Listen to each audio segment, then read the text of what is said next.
स्वागत है। और अब बढ़ते हैं खबरों की ओर, जहां खबर दिल्ली से है। दिल्ली से बड़ी खबर आप तक पहुंचा रहे हैं, जहां पर अब 30 ठिकानों पर ईडी की छापेमारी की गई है। ये दिल्ली से बड़ी खबर आप तक पहुंचा रहे हैं, जहां पर शराब घोटाले में अब 30 ठिकानों पर ईडी की छापेमारी की गई है। शराब घोटाले को लेकर 30 ठिकानों पर छापेमारी, मनीष सिसोदिया से जुड़े फर्जीवाला मामले में ये छापेमारी की जा रही है। दिल्ली सहित कई राज्यों में ईडी की छापेमारी, लखनऊ, गुरुग्राम, चंडीगढ़, मुंबई में चल रही है ये छापेमारी। हम आप तक बड़ी खबर पहुंचा रहे हैं, जहां हैदराबाद, बेंगलुरु में भी छापेमारी जारी है। मनीष सिसोदिया शराब कांड को लेकर अब ये छापेमारी की जा रही है। दिल्ली से बड़ी खबर, जहां यूपी, पंजाब में की जा रही छापेमारी। आपको बता दें कि दिल्ली से बड़ी खबर आप तक पहुंचा रहे हैं, जहां पर 30 ठिकानों पर अब ईडी के द्वारा ये छापेमारी की जा रही है। शराब घोटाले को लेकर मनीष सिसोदिया पर जहां आरोप लग रहे हैं, उसी को लेकर ये अब ईडी की भी एंट्री हो गई है। मनीष सिसोदिया से जुड़े फर्जीवाड़ा मामले में अब ईडी की एंट्री हो चुकी है और छापेमारी की जा रही है। दिल्ली सहित कई राज्यों में ईडी की ये छापेमारी की जा रही। कुल मिलाकर 30 ठिकानों पर ये छापेमारी की जा रही है। लखनऊ, गुरुग्राम, चंडीगढ़ जैसे और साथ ही हैदराबाद, बेंगलुरु में भी छापेमारी की जा रही है। इस पर और जानकारी के लिए हमारे साथ जुड़े हैं रेजिडेंट एडिटर अमित दुबे। अमित जी, लगातार कांग्रेस, लगातार आप और भाजपा के बीच में आरोपों का सिलसिला जारी है। बीजेपी लगातार दिल्ली में लागू शराब नीति को लेकर आपको घेर रही है। अब छापेमारी की जा रही है, अब ईडी की एंट्री भी हो चुकी है इस मामले में। इसको लेकर क्या जानकारी है आपके पास?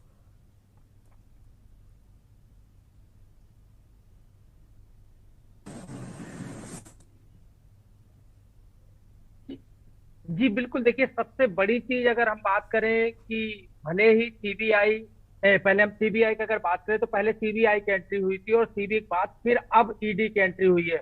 और आज ईडी जो है वो भले ही दिल्ली की आबकारी नीति, जो नई नीति बनाई गई, तो उसे वापस ले लिया गया, और लेकिन उसके ईडी की तरफ से छापेमारी शुरू हो चुकी है। और लगातार अगर हम दिल्ली की बात करें तो दिल्ली में जोरबाग का जो इलाका है, वहां पे बिजनेसमैन के यहाँ, एक बिजनेसमैन के यहाँ पे छापेमारी चल रही है।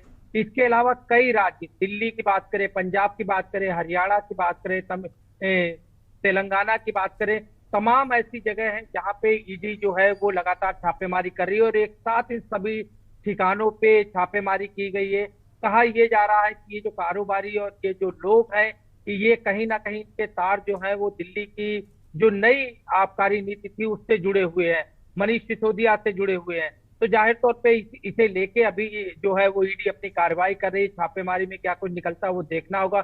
इससे पहले भी सीबीआई ने छापेमारी की थी, खासतौर पर मनीष सिसोदिया के घर, खुद जो कि दिल्ली के उप मुख्यमंत्री हैं, उनके यहाँ 14 घंटे तक सीबीआई रही थी। उसके बाद उनका जो पंजाब नेशनल बैंक में लॉकर था उसे भी खंगाला गया था।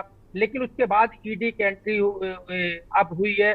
और अब ये ईडी की तरफ से यहाँ पे खासतौर पे आबकारी नीति को लेके पहली कार्रवाई है में इतने बड़े पैमाने पे छापेमारी की जा रही है।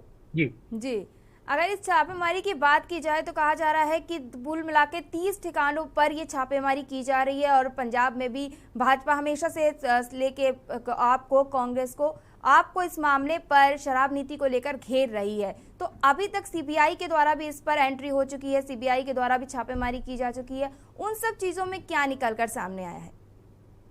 देखिए, लगातार सीबीआई की तरफ से किसी तरह का बयान जो है वो सामने नहीं आया। लेकिन खास तौर पे दिल्ली के उप मुख्यमंत्री या आम आदमी पार्टी के जो तमाम नेता हैं, उनकी तरफ से लगातार इस तरह की चीजें सामने निकल के आई। खुद मनीष सिसोदिया ने ट्वीट किया कि हमारे घर पे कुछ नहीं मिला। जो उनका लैपटॉप था, जो उनका मोबाइल था, दोनों जब्त करके सीबीआई ले गई। लॉकर जब खंगाला गया तो लॉकर में भी वहां पे कुछ नहीं मिला। और इसे लेके आम आदमी पार्टी ने सीबीआई ऑफिस का घेराव भी किया था, सीबीआई ऑफिस के बाहर प्रदर्शन किया था, जिसमें आम आदमी पार्टी के तमाम बड़े नेता शामिल हुए थे। उनका ये कहना था कि सीबीआई सबूत दे कि आखिरकार सीबीआई को मनीष सिसोदिया सहित तमाम जो लोग थे उनके यहाँ से क्या मिला और सीबीआई किसके दबाव में काम कर रही है। और अगर कुछ नहीं मिला है तो सीबीआई को क्लीन चिट देनी चाहिए। सीबीआई की तरफ से बयान जारी होना चाहिए कि आखिरकार जो डिप्टी सीएम मनीष सिसोदिया के यहाँ जो रेड हुई थी उसमें कहीं कुछ नहीं मिला, लेकिन सीबीआई की तरफ से कोई जवाब नहीं आया। उसके बाद ईडी की तरफ से केस जो है वो यहाँ पे किया गया, जो ईडी की तरफ से कार्रवाई शुरू हुई है। अब ईडी की तरफ से जो कार्रवाई हो रही है इसमें फिलहाल जो है दिल्ली में आम आदमी पार्टी के नेता जरूर सामने नजर नहीं आते, लेकिन कई बिजनेसमैन सामने नजर आते हैं। कल बीजेपी ने एक स्टिंग किया था और स्टिंग के जरिए जो दिखाया था कि किस तरह से इस पॉलिसी को लेकर किस तरह से करोड़ों का फायदा जो है वो लोगों को, खासतौर पे जो बिजनेसमैन है उन्हें पहुंचाया गया। बीजेपी का ये भी आरोप था कि मनीष सिसोदिया ने भी इससे कई करोड़ रुपए कमाए, लेकिन उसके बाद खुद डिप्टी सीएम मनीष सिसोदिया जो है वो मीडिया के सामने आए और उन्होंने किस तरह से स्टिंग को फर्जी बताया और कहा स्टिंग का कोई लेना देना नहीं है। दूसरी चीज, बीजेपी जिस तरह के तमाम आरोप लगा रही है उसे लेके आम आदमी पार्टी भी फ्रंट फुट पे बीजेपी पे वार कर रही है। लेकिन सबसे बड़ा सवाल कि जो तमाम विपक्ष, आम आदमी पार्टी सहित तमाम विपक्ष जो है वो सरकार पे आरोप लगाता रहा है कि केंद्र सरकार खासतौर से सीबीआई, ईडी और आईटी का किस तरह से दुरुपयोग कर रही है, यानी दबाव बनाने की कोशिश कर रही है। आम आदमी पार्टी तो यहाँ तक कह रही है कि तमाम राज्य हैं जहाँ सत्ता परिवर्तन हो चुका है, जहाँ बीजेपी की सरकारें नहीं थी और ईडी और सीबीआई की वजह से उनको अपनी सरकार और तमाम विधायकों को खरीदने और दबाने में कामयाब हुए हैं। लेकिन दिल्ली में भी उनका यही प्रयास है कि आम आदमी पार्टी की सरकार कैसे गिराई जाए, लेकिन पूरी पार्टी एकजुट है। लेकिन ये सारी चीजें जो है वो राजनीतिक स्टंट है। जाहिर तौर पे हिमाचल और गुजरात में चुनाव होने वाला है, हर पॉलिटिकल पार्टी जो है वो अपनी तरह चीजों को हैंडल कर रही है, चाहे वो बीजेपी हो या आम आदमी पार्टी हो।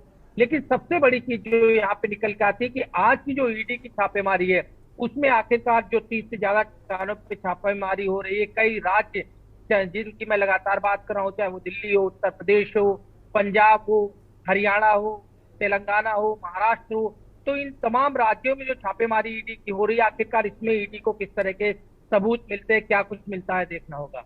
जी जी, ये अहम मुद्दे पर जानकारी देने के लिए धन्यवाद अमित जी। तो आपको बता दें कि आज दिल्ली के 30 ठिकानों पर ईडी की छापेमारी की जा रही है। अभी तक इसमें सीबीआई की एंट्री थी, सीबीआई के द्वारा छापेमारी की गई थी, कई ठिकानों पर छापेमारी की गई थी, घर ऑफिस में छापेमारी की गई थी आपके मनीष सिसोदिया के, और अब शराब घोटाले में ईडी की एंट्री हो चुकी है। अब ईडी के द्वारा छापेमारी की जा रही है।